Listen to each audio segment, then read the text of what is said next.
बिस्मिल्लाहिर्रहमानिर्रहीम। तमाम सोचने वालों को, सीखने वालों को, ढूंढने वालों को मेरा सलाम। आज 13 फेब है 2025। पाकिस्तानी टाइम 7:20 हो रहे हैं।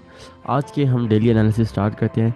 डेली एनालिसिस स्टार्ट करने से पहले जो कल की सीपीआई आई है उसके ऊपर मैं आज बात करूंगा कि सीपीआई क्या थी और ओवरऑल सिनेरियो क्या बन रहा है।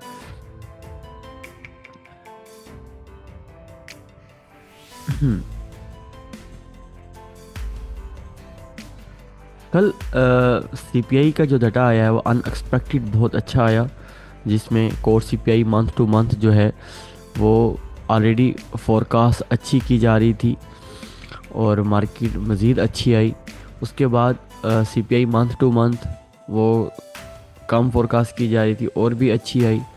और CPI year two year in line data था लेकिन वो भी अच्छा आया। लेकिन आप सब गौर करें तो यहाँ दो सिनेरियो डेवलप हो रहे हैं कि जब भी मंथ का आज के मंथ का आगाज़ हुआ या वीक का आगाज़ हुआ है तो ऑलरेडी ट्रेडर्स के लिए यहाँ एक ज़बरदस्त अपॉर्चुनिटी थी। जैसे कि सर अब्बास साहब हमें हमेशा बताते हैं कि ये जो फाइनेंशियल कैलेंडर है ये आपके लिए एक ऐसे समझें कि डॉलर छापने की मशीन का एक की है, एक कुंजी है। जस्ट इसको समझने की एक हैबिट डेवलप करें। ये सर अब्बास साहब और ट्रेडिंग विदास में जॉइंट वेंचर भी हमने किया हुआ है कि हम फंडामेंटल कोर्स भी इसको हमने इसकी तश्कील दिया हुआ है। तो कोई फंडामेंटल क्लासेस लेना चाहता है तो वो भी रब्ता कर सकता है। मैं आता हूँ कि जब भी फोरकास्ट की जा रही होती है पॉजिटिव तो ट्रेडर्स क्या करते हैं, इसको ऑलरेडी प्राइस इन कर चुके होते हैं। यहाँ अगर आप देखें इस वीक के ही स्टार्ट में ही प्राइस ने क्या किया था कि ऑलरेडी प्राइस इन हो चुकी थी। उसके बाद जब सीपीआई का डाटा आया है, सीपीआई का डाटा जब आया है तो प्राइस यहाँ पर थी। प्राइस कहाँ पर थी?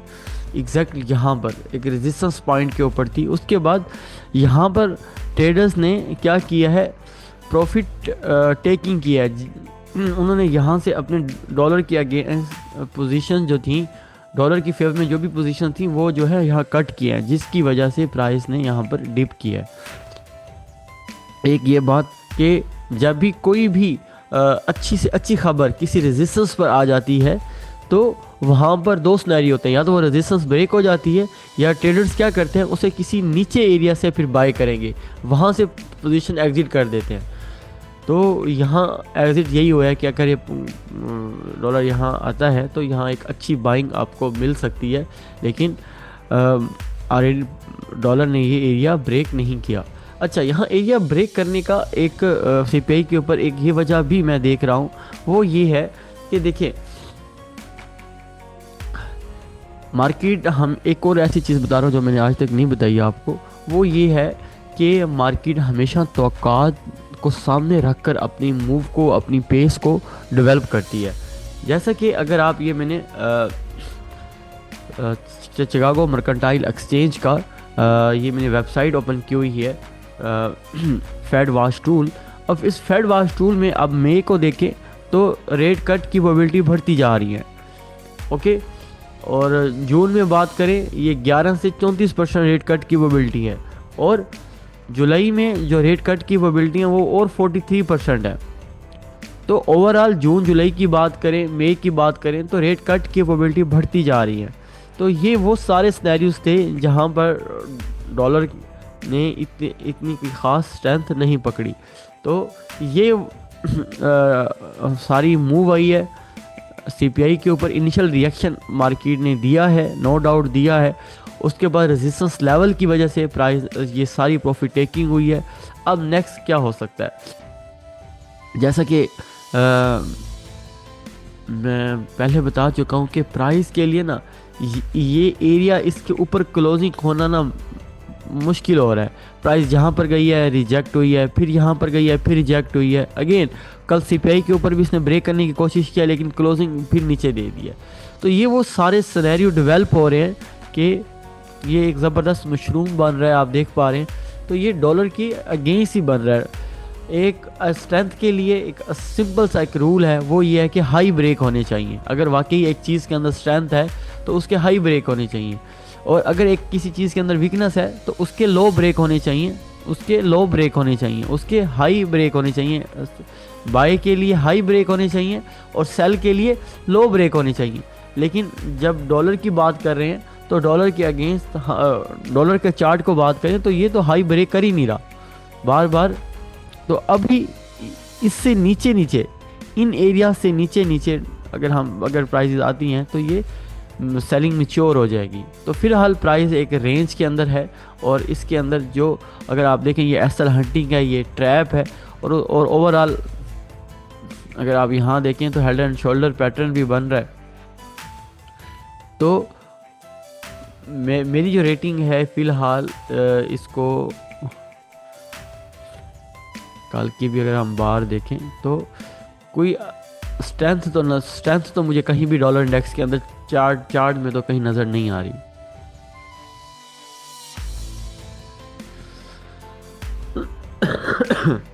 अब हम चलते हैं यूरो यूएसडी को देख लेते हैं। जब भी अगर डॉलर की स्ट्रेंथ को आपने कंपेयर करना है या कन्फ्यूजन है तो उसका जो स्टांस है आप यूरो के अंदर देख लें। आप देखें यूरो के अंदर अगर मैं इस लेवल को देखूं तो कल की क्लोजिंग जो है प्रीवियस क्लोजिंग से ऊपर हुई है। उसकी क्लोजिंग मतलब इन 4 दिनों में आप अगर देख रहे हैं प्राइस क्या कर रही है, अपना लो ब्रेक नहीं कर रही, अपना हाई ब्रेक कर रही है। प्राइस अपना लो ब्रेक नहीं कर रही बल्कि अपना हाई ब्रेक कर रही है। तो आप लास्ट 3 कैंडल्स को भी देखें तो यहाँ लो होल्ड हुआ है और हाई ब्रेक हुआ है। तो ये भी एक क्लियरली यूरो के अंदर स्ट्रेंथ है।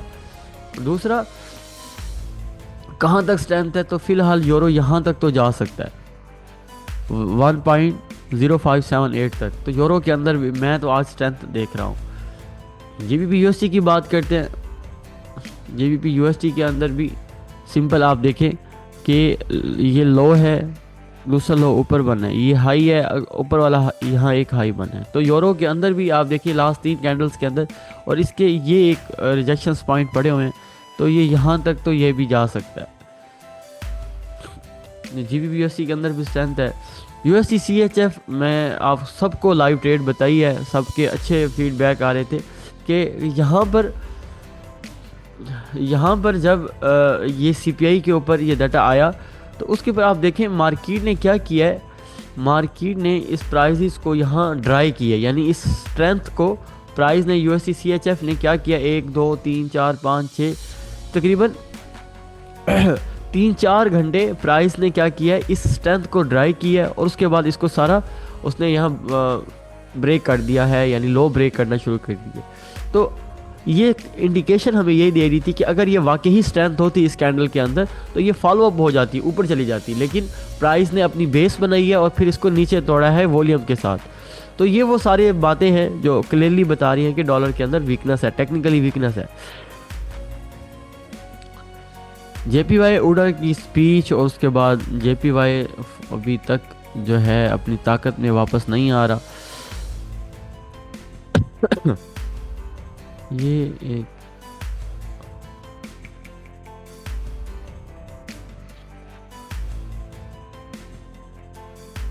इसके अंदर मुझे समझ आ रही जेपीवाई को लीव ही करो। यूरो जेपीवाई सिंपल अगर यहाँ तक आती है तो ये एक अच्छी सेलिंग अपॉर्चुनिटी क्रिएट करेगा। फिलहाल यूरो जेपीवाई के अंदर दरमियान में खड़ा रेंज के तो कोई ट्रेड नहीं है। कैड जेपीवाई को देख लेते हैं।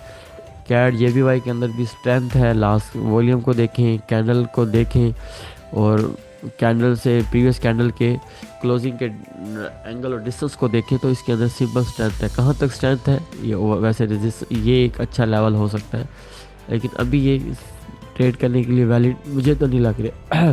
यूएसडी जेपीवाई ने एक ही ज़बरदस्त स्ट्रेंथ क्रिएट की है। जैसे कि मैं बता रहा था कि फ़िश माउथ बन रहा है, कुछ गड़बड़ हो रही है, लेकिन कल उडा की स्पीच ने इसको जेपीवाई को मज़ीद वीक किया है। जेपीवाई के लिए ना मैं थोड़ा सा, काफ़ी दोस्त सवाल कर रहे होते हैं तो मैं निंजा से भी हेल्प ले लेता हूँ।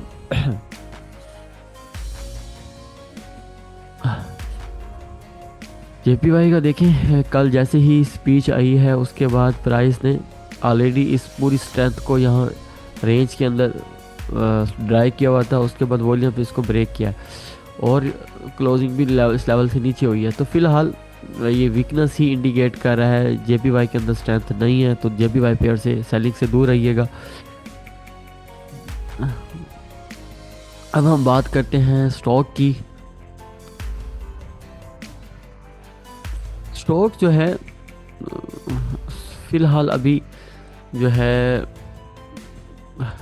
कोई फिश माउथ ही बना रहे हैं, बिल्कुल डेड हुए पड़े हैं। इसने इस लेवल से ऊपर या इस लेवल से नीचे ही हमें एक इंडिकेशन आएगी कि करना क्या है। तो फिलहाल स्टॉक्स भी वेट कर रहे हैं किसी बड़ी न्यूज़ का। BTC की बात करते हैं। BTC मैं कह रहा था कि जितना ये स्पोर्ट के करीब आए स्ट्रेंथ क्रिएट करेगा, BTC को बाई में ही देखें।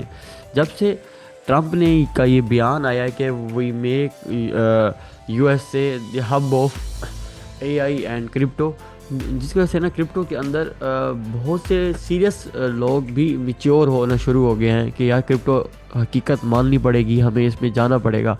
तो हम 15 फेब को एक ई-कॉमर्स और फाइनेंशियल मार्केट के ऊपर एक बहुत बड़ा वेबिनार सेमिनार करने जा रहे हैं।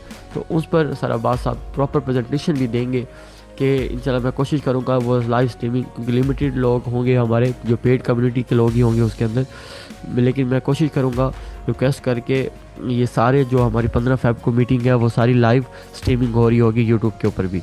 अब हम आगे चलते हैं, ऑयल की बात कर रहे हैं। ऑयल के अंदर वीकनेस आई है कल और लो ब्रेक हुआ है। मैं ऑयल के अंदर जब तक ये लेवल ब्रेक नहीं होता, ऑयल के अंदर मैं सेलिंग के हक में नहीं हूँ।